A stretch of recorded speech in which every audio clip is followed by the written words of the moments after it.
Hala, binura na ng TikTok ang account ni Rendon Labrador. Mali ba ang pagboboses para sa bayan at expose sa mga katangahan ng tao? Ang tataka si Rendon kung bakit siya binura sa TikTok, Facebook at Google. Bakit nga ba? Teka, isa-isahin natin ha.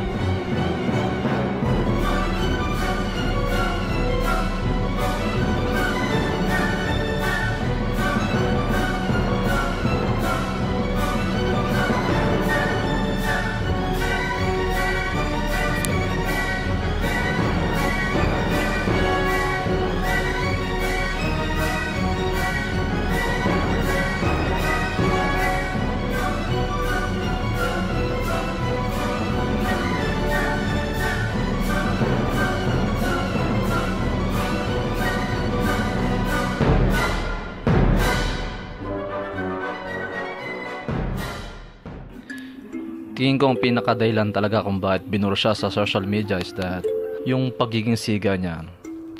Kahit sino naman hindi gusto yung mga taong siga-sigaan sa community, no? Tingin ko kahit si Rendon alam niya rin yun eh. Go ahead. Kung kailan ako bumoboses para sa mga tao, hindi kayang iboses yung mga sarili nila, bakit doon niyo ako pinatahimik? Weh, di nga. Yun lang ba talaga?